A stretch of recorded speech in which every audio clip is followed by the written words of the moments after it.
Menga yurak operatsiyasi uchun vaqti o'tib ketibdi deyishdi. Jigarlaring, o'pkalaring qota boshlagan dedi. Operatsiya qildirmasam ahvolim kundan kunga og'irlasha boshladi.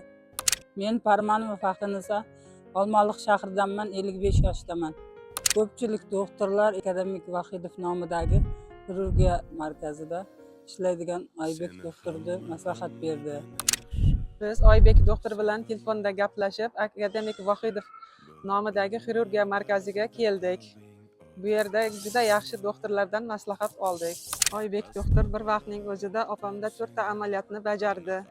Bitta yurak klapani almashtirildi, yana bir klapanni remont qildi. Yurakdagi tromblarni tozaladi. Oyoqdan 3 ta tomir olib, yuragiga 3 ta tomir qo'ydi. Bunaqa murakkab operatsiyalar mana bu klinikada juda ko'p amalga oshirilar ekan. Hurmatli hamshaharlar, qo'rqmanglar yurak operatsiyasidan. Mana doktorlarimizga rahmat. Mana ahvoli opamning rosa yaxshi. Ahvollari 2-3 kunda uyimizga javob beriladi.